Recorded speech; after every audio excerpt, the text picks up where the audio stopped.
Hi friends, welcome back to my channel. మీరు కనుక నా ఛానల్ ఫస్ట్ టైం చూస్తున్నారా అయితే సబ్స్క్రైబ్ చేసుకోండి. అలాగే పక్కనే ఉన్న బెల్ ఐకాన్ని క్లిక్ చేసేయండి ఫ్రెండ్స్. ఈరోజు ఎపిసోడ్ సూపర్గా అదిరిపోబోతుంది. ఎక్కడా స్కిప్ చేయకుండా మొత్తం చూసాను ఫ్రెండ్స్. అప్పుడే మీరు ఎంజాయ్ చేయగలుగుతారు. నచ్చినట్లయితే ఒక చిన్న లైక్ ఇచ్చి ఎంకరేజ్ చేశాను ఫ్రెండ్స్. ఇక ఎపిసోడ్లోకి అయితే వెళ్ళిపోదాం. ఈ ఎపిసోడ్ స్టార్ట్ అవగానే ఇక కావ్యని చాలా అందరి ముందు కావాలని ఏంటి అసలు భర్త చనిపోతే కొంచెం కూడా బాధ లేకుండా ఇక అలానే చక్కగా తయారయ్యి ఏదో ఆఫీస్కి వెళ్ళినట్టుగా వెళ్తుంది. అందరూ గమనించారా, మనందరం పుట్టెడు దుఃఖంలో ఉంటే రాజ్ బ్రతికే ఉన్నాడని చెప్పి ఇక ఏదో ఒక రోజు ఏదో ఒక సాకు పెట్టుకొని బయటకు వెళ్తూనే ఉంది. ఇలాగే కంటిన్యూ అవుతే రేపు దుగ్గిరాల పరువు మొత్తం కూడా ఇక బయటకు వెళ్ళిపోతుంది అని చెప్పి ఇక నోటికి వచ్చినట్టుగా రుద్రాని మాట్లాడుతుంటే కావ్య దానికి గట్టిగానే సమాధానం చెప్తుంది. ఉన్నాడా లేడా, చచ్చాడో బ్రతికాడో తెలియని మీ భర్త ఇక ఎక్కడ ఉన్నాడో తెలియదు, నిజంగా చచ్చిపోయాడో తెలీదు, కానీ మీరు మాత్రం శుభ్రంగా 3 పూటలు తింటూ చక్కగా తయారవుతూ ఇంట్లో ఎవరు బ్రతుకు గురించి ఏది కొంచెం చిన్న విషయం జరిగినా వాళ్ళని గుచ్చి గుచ్చి మాట్లాడడమే మీ పని. మీలాగా నేను కాదు. అయినా దుగ్గిరాల పరువు బయటకు వెళ్ళిపోతుంది అంటున్నారు. నిజానికి దుగ్గిరాల పరువు ఎప్పటికీ బయటకు వెళ్ళదు. ఎందుకంటే నా భర్తని తీసుకొని నేను ఇంటిలో 30 రోజుల లోపలే ఆడిటింగ్ దగ్గర కూర్చోపెడతాను. ఇది నేను సవాల్గా విసురుతున్నాను అనుకోవద్దు. ఎందుకంటే నా భర్త బ్రతికే ఉన్నాడు కాబట్టే ఇంత కాన్ఫిడెన్స్గా చెప్తున్నాను. తప్పుకోండి మీరు అని చెప్పి ఇక రుద్రాణిని పక్కకి తోసేసి కావ్య వెళ్ళిపోతుంది. ఇక ఒక్కసారిగా ఇంట్లో అందరూ అంత కాన్ఫిడెన్స్గా కావ్య మాట్లాడడం గమనించి ఇక మనసులో ఒకవైపు రాజ్ బ్రతికే ఉంటే బాగుంటుంది, కావ్య చెప్పిన మాటలన్నీ నిజమైతే బాగుంటుంది అని చెప్పి ఇక అపర్ణ, ఇందిరాదేవి, స్వప్న అందరూ కూడా అనుకుంటారు. ఇక కావ్య బయటకు వచ్చి ఈ అడ్రస్ ప్రకారమే ఆయన అక్కడే ఉంటే ఆయనని చూసి నా మనసులో బాధంతా వెళ్ళగక్కుతాను. ఆయన నిజంగా ఇక నాతో పాటు ఇంటికి వస్తే అంతకంటా ఏముంటుంది అని చెప్పి భగవంతుడా ఆయన మనసులో నా మొహం చూడగానే ఆయనకి గతం గుర్తు రావాలి అని చెప్పి ఇక వెంటనే ఆటో తీసుకుని అడ్రస్కి బయలుదేరి వెళ్తుంది కావ్య. ఒక్కసారిగా ఇక రాజ్ గురించి ఇక వాళ్ళ మమ్మీ డాడీ వాళ్ళతో మాట్లాడుతూ ఉంటుంది యామిని. మమ్మీ డాడీ, రాజ్ విషయంలో మనం ఇంకాస్త డోస్ పెంచాలి. ప్రతిరోజు కూడా మనతోనే కలిసి ఉన్నాడు, మనతోనే బ్రతుకున్నాడు అన్న విషయం పదే పదే గుర్తు చేయాలి. కనీసం ఈ ఇంటి దాటి బయటికి ఎక్కడికి వెళ్లకుండా చూసుకోవాలి. అది మన ముగ్గురు చేతుల్లోనే ఉంది. రాజ్ అభిరుచులు, అలవాట్లు అన్నీ కూడా మనం తనని అనుగుణంగా మార్చేయాలి అని చెప్పి ఇక అంటూ ఉంటుంది. ఇంతలోనే కాలింగ్ బెల్ మోగగానే రాజ్ ఇక హాల్లో ఉండటం వల్ల ఒక్కసారిగా డోర్ ఓపెన్ చేస్తాడు. ఓపెన్ చేయగానే ఎదురుగా కావ్య ఇక రాజుని చూసి అలానే చూస్తూ ఉంటుంది. రాజ్ కూడా కావ్యని చూస్తూ స్టన్ అయిపోయి చూస్తూ ఉంటాడు. ఒక్కసారిగా కావ్య ఏమండి అని చెప్పి దగ్గరికి వచ్చి ఇక హత్తుకోవాలని అనిపించినా కూడా అలానే చూస్తూ ఉంటే మీరు ఆ రోజు కళ్ళు తిరిగి పడిపోయారు కదూ, మీరు ఎలా ఉన్నారు, బాగానే ఉన్నారా, రండి రండి లోపలికి రండి అని చెప్పి ఇక రాజ్ అయితే లోపలికి పిలుస్తాడు కావ్యని. కావ్య చాలా లోపల బాధపడుతుంది. నన్ను ఆయన గుర్తుపట్టలేదు, నా మొహం చూసి కూడా ఎవరో బయట అమ్మాయి అన్నట్టుగా పలకరిస్తున్నారు అని చెప్పి మనసులో అనుకున్న రాజ్ ఆ రకంగా ఇక ఆరోగ్యంగా ఉండి కావ్యని పిలవటం గమనించి వస్తున్నానండి అని చెప్పి లోపలికి వెళ్తుంది కావ్య. రండి కూర్చోండి, మీకోసం నేను ఆ రోజే వచ్చానండి, కానీ మీరు అక్కడ ఇక వెళ్ళిపోయారని చెప్పారు. మీరిప్పుడు బాగానే ఉన్నారు కదా అని చెప్పి రాజ్ ఇక కావ్యతో ఇక పరాయి మనిషితో మాట్లాడినట్టు మాట్లాడుతూ ఉంటే కావ్య కూడా ఇక రాజుని చూస్తూ బాగానే ఉన్నాను, మీకు థ్యాంక్స్ చెప్పి వెళ్ళాలని వచ్చాను, మీరు ఆ రోజు నన్ను సేవ్ చేసినందుకు చాలా థ్యాంక్స్ అండి అని చెప్పి కావ్య మాట్లాడుతూ ఉంటుంది. ఇంతలోనే ఇక యామిని అయితే ఎవరబ్బా అని పైనుండి చూసేసరికి రాజ్ ఇక అమ్మాయితో మాట్లాడుతున్నట్టు గమనిస్తుంది. మమ్మీ ఒక్క నిమిషం మమ్మీ అని చెప్పి కిందికి రాగానే ఒక్కసారిగా గుండాగినంత పని అవుతుంది యామినికి. ఇక కావ్యని చూసి స్టన్ అయిపోతుంది. కానీ ఇక వెంటనే మనసు మలుచుకొని కిందికి వచ్చి హాయ్ రామ్, హాయ్ బావా, ఎవరు ఈ అమ్మాయి ఎవరు అని చెప్పి తెలియనట్టుగా మాట్లాడుతూ ఉంటే కావ్య తనని చూస్తూ ఉంటుంది. తనను ఆ రోజు రోడ్డు మీద కళ్ళు తిరిగి పడిపోయాయి కదా, ఆ అమ్మాయే అని చెప్పి రాజ్ పరిచయం చేస్తాడు. హో అవునా అని చెప్పి కావ్య వంక చూస్తూనే ఇది ఇంటి వరకు వచ్చిందనమాట. అంటే నా నుంచి రాజ్ని దూరం చేయడానికే వచ్చిందా, లేదంటే ఇక అపోహపడుతూ అవునా కాదా అని ఇక తెలుసుకోవడానికి వచ్చిందా? కానీ దీనికి నేను ఆ ఛాన్స్ ఇవ్వను. ఖచ్చితంగా నా బావ రామ్ అనేలాగా దీనికి చెప్పి మరీ పంపిస్తాను. ఇక ఇది ఏమీ చేయలేదు అని చెప్పి మనసులో అనుకొని, అవును మిమ్మల్ని ఎక్కడో చూసినట్టు అనిపిస్తుంది అని చెప్పి కావ్య మొహం చూస్తూ ఉంటే, కావ్య యామినిని చూస్తూ నన్ను మీరు చూసారా అని చెప్పి కావ్య అంటూ ఉంటే, ఇక రాజ్ అవునవును నాకు కూడా అదే అనిపిస్తుంది యామిని, తినని చాలా దగ్గర నుండి చూసినట్టు అనిపిస్తుంది, నాకు కూడా అలాగే అనిపిస్తుంది అని చెప్పి చాలా ఆనందంతో చెప్తూ ఉంటాడు రాజ్. ఆ రకంగా చెప్పేసరికి యామినికి లోపల ఎక్కడ రాజ్ గతాన్ని గుర్తు తెచ్చేసుకుంటాడేమోనని ఇక వెంటనే అవునవును నాకు అదే అనిపిస్తుంది, కొంతమంది మొహాలు చూస్తే మనకి అలా అనిపిస్తుంది బావా అంతే అనగానే ఇక కావ్య నా భర్త కాబట్టి నన్ను చూసి ఆయన ఇక ఏదో గుర్తు తెచ్చుకుందామని ప్రయత్నం చేస్తున్నాడు. ఇప్పటి నుంచి ప్రతిరోజు మీకు ఎదురుగా వస్తాను, మీతో పరిచయం పెంచుకొని మిమ్మల్ని నా మనిషిని చేసుకొని ఇంటికి తీసుకెళ్తాను అని చెప్పి కావ్య మనసులో అనుకుంటూ ఉంటుంది. ఇక ఇంతలోనే యామిని తల్లిదండ్రులు కూడా వచ్చి బేబీ ఎవరు అనగానే అది ఇక ఆ రోజు బావ ఒకరిని సేవ్ చేశారు కదా మమ్మీ, ఇక ఆ అమ్మాయి వచ్చింది బావకి థ్యాంక్స్ చెప్పడానికి. అవును మర్చిపోయాను, ఇక ఎన్ని రోజులు లేదు కదా మమ్మీ, ఇక ఖచ్చితంగా ఏదో ఒక రోజు మేమిద్దరం పెళ్లి చేసుకోవాల్సిన వాళ్ళమే కదా అని చెప్పి కావ్యకి గుచ్చేలాగా మాట్లాడుతూ ఉంటుంది యామిని. ఒక్కసారిగా కావ్య ఇక అలానే చూస్తూ ఉంటే మా బావ నేను పెళ్లి చేసుకోబోతున్నాం త్వరలో అని చెప్పి రాజుని ఇక క్లోజ్గా చేయి వేస్తుంది. కావ్య చాలా కోపంతో ఇక చూస్తూ ఉంటే యామిని ఇంకాస్త బావా మనకి ఎంగేజ్మెంట్ అయిన తర్వాత చాలా చాలా ప్లేసెస్ తిరగాలని మనం అనుకున్నాం, ఇక ఆ రకంగానే మా బావకి యాక్సిడెంట్ అయింది, తను కోమాలోకి వెళ్ళి 6 నెలల పాటు మంచం మీదే ఉండిపోయారు. మొన్న మధ్య ఇక నార్మల్ మనిషి అయ్యారు. మా బావకి గుర్తులేదు గతమేమి, ఆయన జీవితంలో నేను మా మమ్మీ డాడీ తప్ప ఎవరూ లేము, కానీ ఆయన మనసంతా ఏదో ఎక్కడో తిరుగుతూ ఉంటుంది. ఆయన గురించి ఎంత చెప్పినా తక్కువే అని చెప్పి ఇక రాజ్ గురించి ప్రేమగా చెప్పినట్టే చెప్పి కావ్యకి ఇక పూర్తిగా తను నా మనిషి అన్నట్టుగా మాట్లాడుతూ ఉంటుంది యామిని. రాజ్ మాత్రం ఆ మాటలన్నీ కూడా పక్కన పెట్టేసి ఇంతకీ మీరు ఎక్కడుంటారు అని చెప్పి రాజ్ కావ్యని అడగగానే కావ్య ఇక వెంటనే పలానా ఇంటి దగ్గర ఉంటాను అని చెప్పబోయి నేను హాస్టల్లోనే ఉండి వర్క్ చేసుకుంటున్నాను అని చెప్పి అంటుంది. ఎక్కడ మీరు వర్క్ చేసేది అని చెప్పి రాజ్ అడగగానే అది ఇక్కడే చిన్న ఉద్యోగం చేస్తున్నాను, మా పక్కనే హాస్టల్ కూడా అని చెప్పి కావ్య అనగానే ఇక వెంటనే రాజ్ అయితే మీరు ఏమీ అనుకోకపోతే ప్రతిరోజు ఏదో ఒక టైంలో మీతో పాటు నన్ను కూడా జాయిన్ చేసుకోండి, నాకు మిమ్మల్ని చూస్తుంటే చాలా మైండ్ పీస్ఫుల్గా అనిపిస్తుంది, ఐ మీన్ ఫ్రెండ్షిప్ మాత్రమే అని చెప్పి రాజ్ చాలా ఫ్రీగా మాట్లాడతాడు కావ్యతో. ఇక కావ్య కూడా నాకు కూడా ఇదే కావాలండి, మీరు నా దగ్గర నుంచి ఈ రకంగా కోరుకుంటున్నారు అంటే నన్ను మీరు ఎంతో కొంత మీ మనసు యాక్సెప్ట్ చేసింది, మీ మనసులో స్థానం కోసం ఇంకా నాకు ఎన్ని రోజులు పట్టదండి, ఖచ్చితంగా మీరు నా భర్తని మీకు గుర్తు చేసేలాగా నేను చేస్తాను అని చెప్పి ఇక రాజ్తో పరిచయం పెంచుకోబోతుంది కావ్య. ఇక అక్కడి నుంచి యామిని తల్లిదండ్రులు రామ్మా లోపలికి రా, ఇక ఇదిగో ఈ ఫోటో చూసావా, మా అల్లుడు గారు మా అమ్మాయి, త్వరలోనే వాళ్ళకి పెళ్ళి కాబోతుంది, వాళ్ళిద్దరికీ ఎంగేజ్మెంట్ కూడా అయ్యింది అని చెప్పి ఇక కావాలని ఫోటో చూపిస్తుంది. ఫోటో చూసి కావ్య ఒక్కసారిగా షాక్ అయిపోతుంది. అక్కడ రాజ్ అలాగే యామిని దిగిన చాలా కాలేజ్ టైంలో ఫొటోస్ కూడా చూసి షాక్ అయిపోతుంది.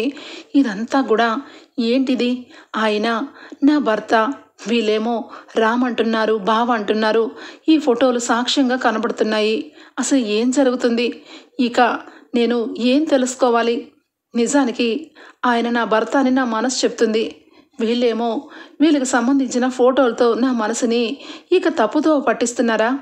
ఏం చెయ్యాలరా భగవంతుడా అని చెప్పి ఇక ఆలోచించి బయటికి వచ్చేస్తుంది కావ్య. త్వరలోనే మా పెళ్ళి కాబోతుంది కావ్య గారు, మీరు కూడా ఖచ్చితంగా రావాలి అని చెప్పి యామిని ఇంకాస్త గుచ్చినట్టుగా మాట్లాడుతుంది. తప్పకుండా తప్పకుండా వస్తాను, నేను వెళ్ళొస్తాను అనగానే హాహా వెళ్ళండి అనగానే ఇక ఇంతలోనే లోపల ఇక కాఫీ కలుపుకొని రాజ్ బయటికి వచ్చే లోపలే ఇక కావ్య వెళ్ళిపోతుంది. యామిని, ఇందాకొచ్చిన అమ్మాయి, ఆ అమ్మాయి ఏది అనగానే వెళ్ళిపోయింది బావా, తనకి ఏదో ఫోన్ కాల్ వచ్చింది, తను వెళ్ళిపోయింది అనగానే అయ్యయ్యో తను వెళ్ళిపోయిందా? తను చాలా ఫ్రీగా మాట్లాడింది ఆంటీ. నాకు ఆ అమ్మాయిని చూస్తుంటే నాకెందుకో చాలా పీస్ఫుల్గా అనిపించింది, తనతో మాట్లాడాలని ఇంకా ఇంకా అనిపించింది యామిని అనగానే ఏంటి బావా ఏం మాట్లాడుతున్నావు? తనతో మాట్లాడాలనిపించిందా అనగానే తప్పుగా కాదు, నాకొక ఫ్రెండ్గా నాకు మనస్ఫూర్తిగా ఒక ఫ్రెండ్షిప్ చేయాలన్నంత ఆశ పుట్టింది, అంతే తప్పించి వేరే ఏమీ లేదు అని చెప్పి ఇక రాజ్ అయితే తను ఎక్కడ పనిచేస్తుందన్నారు అని చెప్పి అడ్రస్ని గుర్తు చేసుకుంటూ ఉంటాడు. ఇక వెంటనే యామిని తల్లిదండ్రులు యామిని దగ్గరికి వచ్చి చూసావా, తన భర్త కాబట్టి ఇక ఖచ్చితంగా కావ్యని చూసి తన మనసు ఏదేదో కోరుకుంటుంది. ఇప్పటికైనా బేబీ నువ్వు చేసిందంతా కూడా అనవసరంగా చేస్తున్నావేమో అనిపిస్తుంది. రాజ్ ఒక్కసారి తన భార్యని చూడగానే అంతలాగా ఇక మారిపోయినప్పుడు ఇక ఖచ్చితంగా ఏదో ఒక రోజు గతం గుర్తుకొచ్చేస్తుంది బేబీ అనగానే అలా జరగడానికి వీల్లేదు మమ్మీ, అలా జరగదు కూడా, మీరు చూస్తూనే ఉండండి, కావ్య కళ్ళ ముందలే రాజ్ని పెళ్లి చేసుకుంటాను, ఆ తర్వాత అది జీవితాంతం ఏడుస్తూనే ఉంటుంది. అప్పుడు రాజ్కి గతం గుర్తుకొచ్చినా ఏమి చేయలేడు రాజ్ కూడా, ఎందుకంటే నన్ను పెళ్లి చేసుకున్నాడు కాబట్టి అని చెప్పి యామిని అంటుంది. ఇక కావ్య ఇక ఆటోలో రిటర్న్గా వచ్చేస్తూ ఉంటే ఇక రాహుల్ ఒక్కసారిగా మొత్తం కూడా అక్కడ ఉన్నవన్నీ విషయాలన్నీ కూడా ఒక పక్కన విండోలోంచి మొత్తం వినేస్తాడు. ఇక ఒక్కసారిగా అంటే ఈ కావ్య చెప్పిందంతా నిజమే, రాజ్ బ్రతికే ఉన్నాడు. ఇక రాజ్ బ్రతికే ఉన్నా కూడా ఇంట్లో అందరికీ కూడా ఏమి చెప్పలేని పరిస్థితిలో ఉందన్నమాట అని చెప్పి వెంటనే రుద్రాణి దగ్గరికి వచ్చి మమ్మీ మమ్మీ నువ్వు ఏదేదో అనుకున్నావు, రాజ్ బ్రతికే ఉన్నాడు మమ్మీ, నా కల్లారా చూశాను, కావ్యని చూసి ఎవరో అమ్మాయి అన్నట్టుగా మాట్లాడుతున్నాడు, బహుశా రాజ్కి గతం అంతా కూడా మర్చిపోయినట్టున్నాడు, ఎందుకంటే అక్కడ ఉన్న వాళ్ళందరూ కూడా రాజ్ని బావా బావా అని పిలుస్తూ ఎవరో ఒక అమ్మాయి అయితే చాలా క్లోజ్గా మాట్లాడింది, ఇదేదో పెద్ద గూడుపుట్టనిలాగా అనిపించింది మమ్మీ, కావ్య కూడా అందుకే నెల రోజులు షరతు పెట్టింది రాజా కాదా అని చెప్పి, ఇక చాలా తర్జన భర్జన అవుతుంది మమ్మీ, కానీ డ్యామ్ షూర్గా నేను చెప్తాను రాజే, అక్కడ ఉన్నది రాజే మమ్మీ అనగానే ఒక్కసారిగా షాక్ అయిపోతుంది రుద్రాని. ఏంట్రా నువ్వు చెప్పేది, రాజు బ్రతికే ఉన్నాడనమాట, గతం మర్చిపోయాడు అంటే యాక్సిడెంట్లో తలకి పెద్ద గాయమైనట్టుంది, అలాంటప్పుడు రాజు గతం మర్చిపోయినా పక్కన ఉన్నవాళ్ళు గతం గుర్తు చేసేలాగా చేసి ఇంటికి తీసుకురావాలి, కనీసం పేపర్లో అడ్వర్టైజ్మెంట్ ఇవ్వాలి, తను ఎవరు మనిషో అన్నట్టుగా బిహేవ్ చేయాలి, కానీ బావా బావా అని చెప్పు చుట్టూ తిరుగుతూ ఉంది అంటే ఎక్కడో ఏదో జరిగింది, మనం ఎందుకు వదలాలి, నేను కూడా వస్తాను, పదరా ఆ ఇంటికి వెళ్ళి ఆ అమ్మాయి ఎవరో కలవాలి పద అని చెప్పి ఇక రుద్రాణి అయితే యామినిని కలవడానికి ఇంటికి వెళ్తుంది. ఇక మొత్తానికైతే యామిని రుద్రాని కలుసుకుంటారు. ఏంటి రాజ్ని రామని చెప్పి బావా బావా అని పిలుస్తున్నావు, మా రాజు మాకు తెలీదా, నువ్వు ఎవరు అసలా అని చెప్పి రుద్రాని ఇక గట్టిగానే నిలదీస్తుంది యామినిని. యామిని ఒక్కసారిగా షాక్ అయిపోతుంది. అతను మా బావే, తనకి యాక్సిడెంట్ అయ్యి కోమాలోకి వెళ్ళి గతం మర్చిపోయారు, అతను మా బావ అని చెప్పి అబద్ధాలు చెప్తూ ఉంటుంది. ఇదిగో నీకంటే నేను 4 ఆకులు ఎక్కువ చదివాను, నిన్ను చూస్తుంటే నాకెందుకో నువ్వు కావాలనే ఇదంతా క్రియేట్ చేసావని నాకు అర్థమైంది, అసలు నువ్వు రాజ్ నుంచి ఏం ఎక్స్పెక్ట్ చేస్తున్నావు అని చెప్పి రుద్రాని అనగానే మీరు సూటిగా నాలాగే ఉన్నారు కాబట్టి అడుగుతున్నారు కాబట్టి చెప్పేస్తున్నాను, అవును మీరన్నట్టు అతను రాజే, కానీ అతన్ని నేను ప్రేమించాను, కావ్య కంటే ముందు నన్ను ప్రేమించి నన్ను పెళ్లి చేసుకుంటానని నాతో కలిసి బ్రతికారు, ఆ తర్వాత కావ్యని పెళ్లి చేసుకోవాల్సి వచ్చింది, అందుకే నా రాజ్ని రామ్గా మార్చుకున్నాను, యాక్సిడెంట్ చేయించి కావ్యని లేపేద్దాం అనుకున్నాను, కానీ అదృష్టం శాస్తూ కావ్య బ్రతికి బట్ట కట్టింది, రాజ్ నాకు దక్కాడు, ఇది జరిగింది, ఇప్పుడు ఏం చేస్తారు? రాజ్ కాదు రామని మీతో పాటు తీసుకొని వెళ్తారా? అలా కుదరదు. నేను అన్ని తెగించే ఈ పని చేశాను. ఇక్కడి నుంచి రాజుని తీసుకెళ్ళడం అంత ఈజీ కాదు అని చెప్పి ఇక అనగానే ఇక బాగా నవ్వుతుంది రుద్రాణి. ఒక్కసారిగా ఆశ్చర్యపోతుంది యామిని. ఏంటి నవ్వుతున్నారు అనగానే నాకు కావాల్సింది అదే. నిన్ను చూస్తుంటే నా కూతురులాగా అనిపిస్తున్నావు. రాజుని ఎంతగా పాపం ప్రేమించావో అర్థమవుతుంది. అది చాలా లో క్లాస్ నుంచి వచ్చింది. దాన్ని ఇంట్లో తెచ్చినప్పటి నుంచి ఇంటి వాళ్ళందరినీ మార్చేసింది.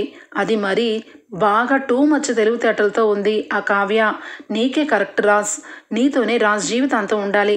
లెక్క ప్రకారం నువ్వే ప్రేమించావు కాబట్టి ఎప్పటికీ ఈ నిజాన్ని నేను భూస్థాపితం చేసేస్తాను. కానీ రాజ్ ఇంటి వరకు రాకుండా చూసుకునే బాధ్యత నీది. ఈరోజు నేను కనిపెట్టి ఇక్కడికి వచ్చాను.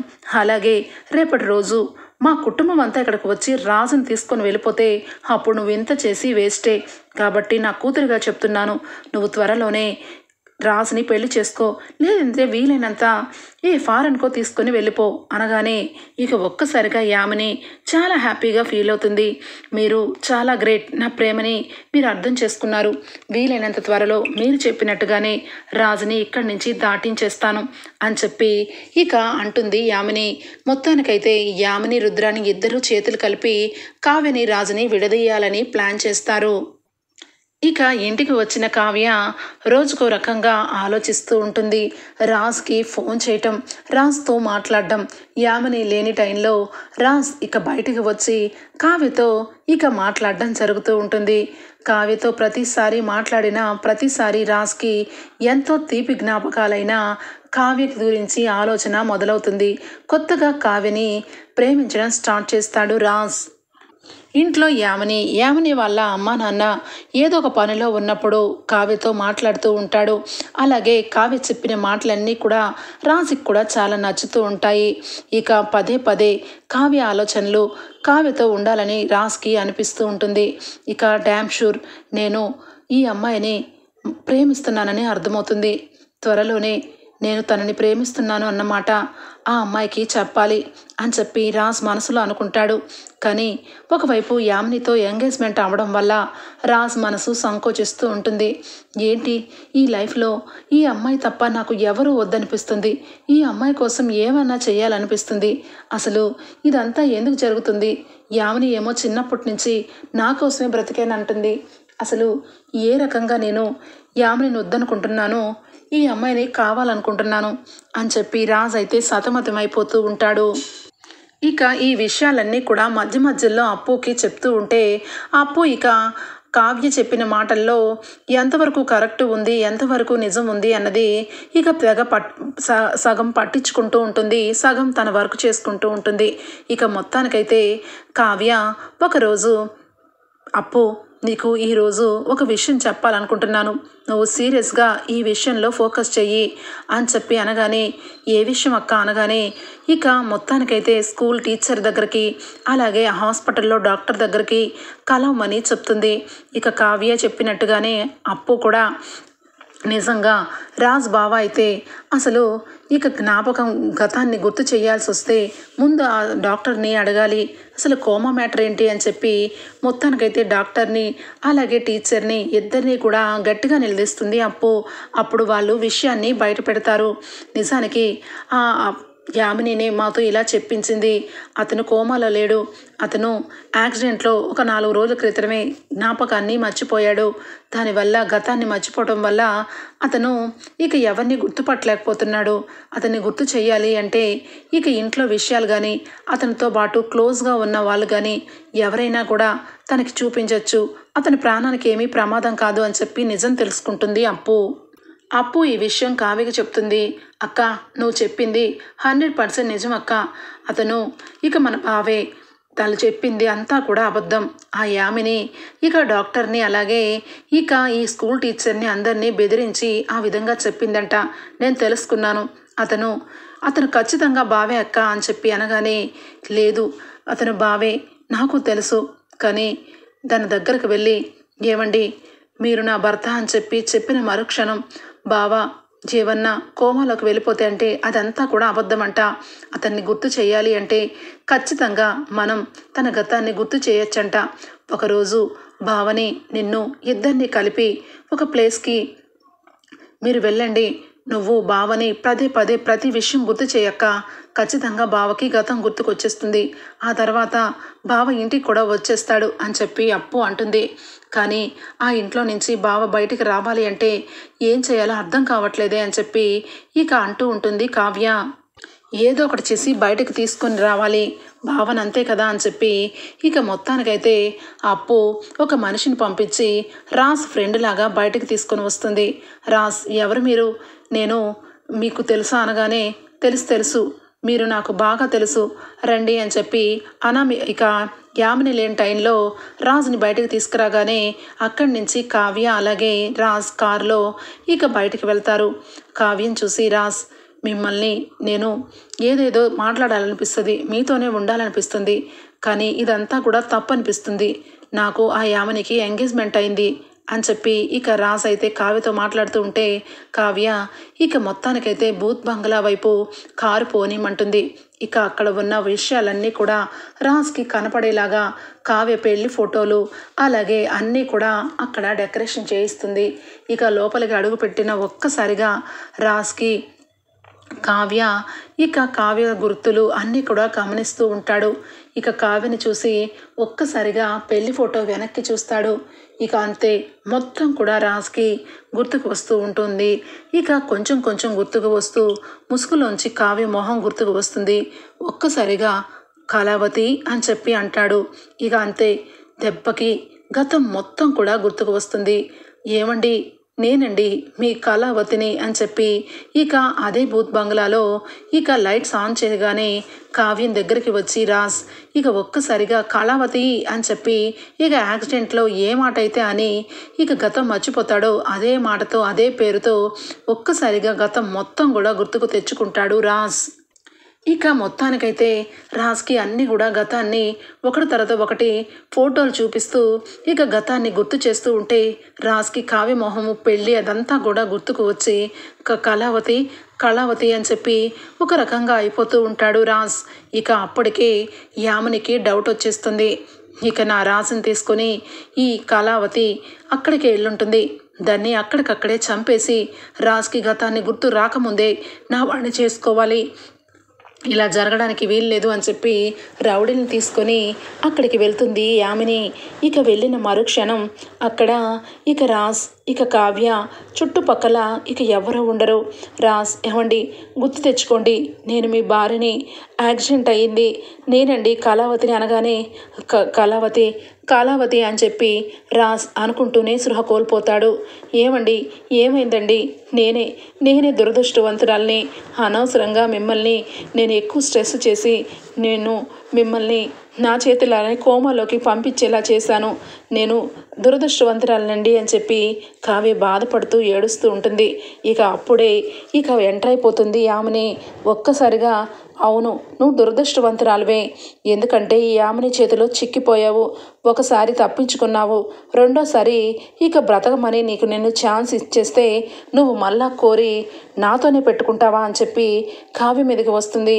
ఈ యామినిని చూసి ఇక కావ్య అయితే నా భర్త, తాళి కట్టుపట్టిన నా భర్తని నన్ను విడదీసే హక్కు ఎవరికీ లేదు. చూడు యామిని, నా భర్తని నన్ను అనవసరంగా మధ్యలోకి రావద్దు అని చెప్పి కావ్య అంటూ ఉంటే ఇంకా చూస్తారేంటి, దీన్ని ఈడ్చుకొని తీసుకొని వెళ్ళి ఆ కొండలోంచి కింద పడేసేయండి. రాజ్ని తీసుకొని ఇక నేను ఇక్కడి నుంచి ఫారెన్ వెళ్ళడానికి ఫ్లైట్ టికెట్లన్నీ రెడీ చేసుకొని వచ్చాను అని చెప్పి రౌడీల్ని కావ్య మీదకి పంపిస్తుంది.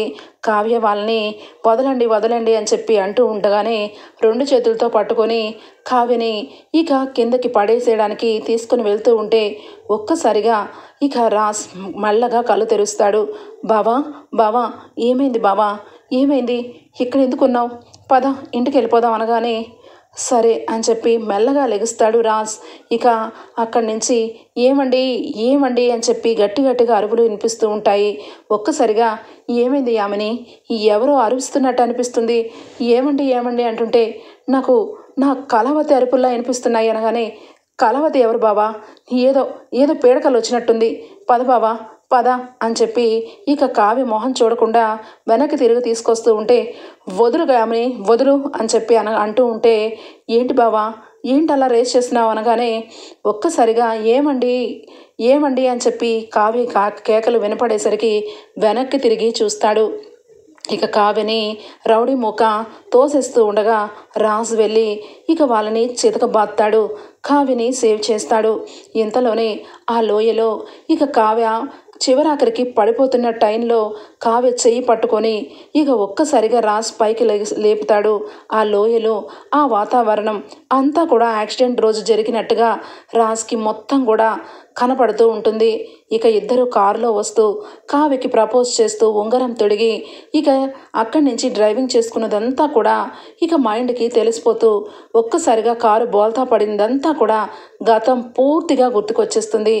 ఇక వెంటనే కావ్య కళావతి అని చెప్పి ఇక వెంటనే ఇక ఒక్కసారిగా వెనక్కి తిరిగి చూస్తాడు.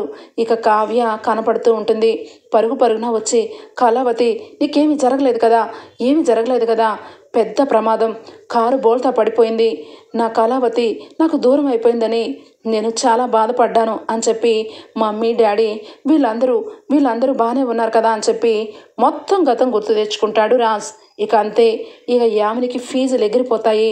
ఇక యామిని అక్కడి నుంచి లేదు నువ్వు రాజు కాదు రామ్ అనగానే వెనక్కి తిరిగి చూసి, యామిని నువ్వా ఇక్కడ, నువ్వేంటి, అసలు నేను ఎప్పుడో వదులుకున్నాను, నువ్వంటేనే నాకు అసహ్యం, అసలు బావా అంటున్నావేంటి, ఇదొక కొత్త డ్రామా మొదలు పెట్టావా, కళావతి నీకు అసలు విషయం తెలియదు కదూ, ఇది పెద్ద శాడిస్ట్ది, ఇది చాలా వరకు నన్ను కాలేజ్ టైంలో టార్చర్ పెట్టింది అని చెప్పి గతం మొత్తం కూడా ఇక రాజు అయితే గుర్తు చేసుకుంటూ ఇక యామినిని ఇక బాగా ఒక రేంజ్లో యామిని గురించి కావ్యకి చెప్పేస్తాడు.